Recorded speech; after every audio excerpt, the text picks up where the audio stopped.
Hi everyone, in this video we're doing the sharpness test of the Tamron 28 to 75mm f2.8 portrait lens. It also works on a full body camera, but I'm going to be using it on the Nikon D300, which means it's got a crop of 1.5. 50%, something like that. And we'll do it with at three different lengths at 28mm, 50mm and 70mm. We'll do it on Kim, and the cool thing about this lens is got macro, well it says it's macro, which means I can get nice and close to Kim whenever I'm taking the photo, so we should have some really cool eye shots. But at f2.8 I'd be surprised if it's sharp as what it's like at f5.6, which obviously it never would be as sharp as that, but just how much of a drop in sharpness performance is there between 2.8 and 5.6. So to start off, first shot we're doing is at f2.8 at 28mm.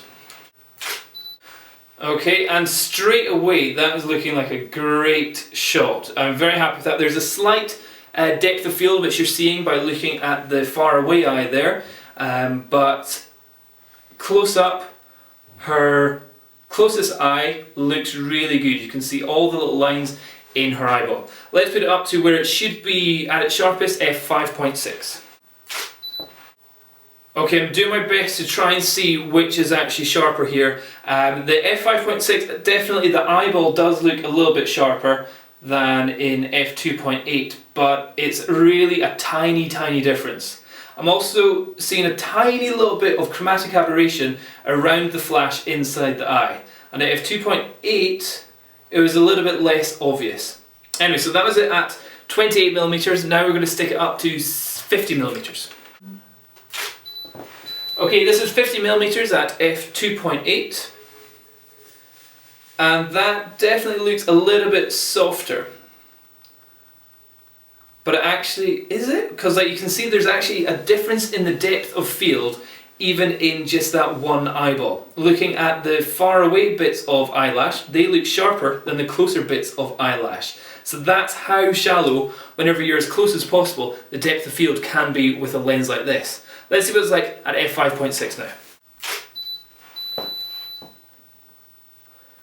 Okay.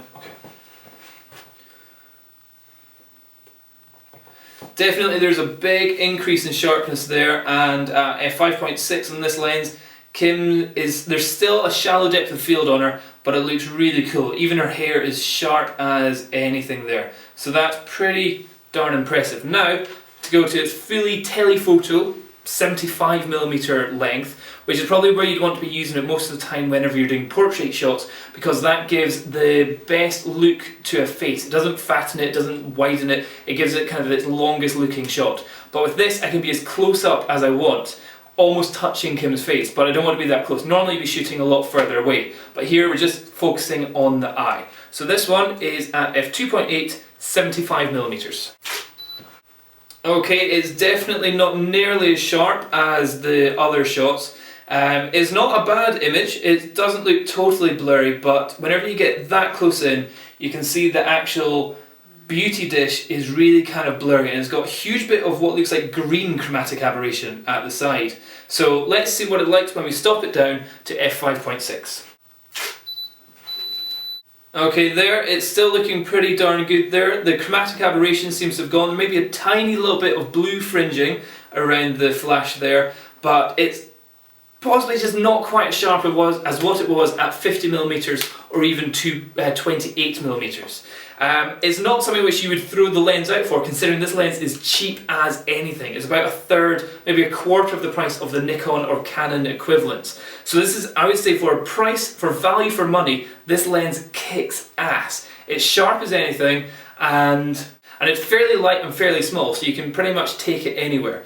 And because it's so cheap, you don't really mind bashing it around too much, because if it's the Nikon glass, then you're going to have a serious bill to pay if you break that. With this, it's maybe about £200–300 at the most, which I know is a wee bit expensive, but anyway, whatever.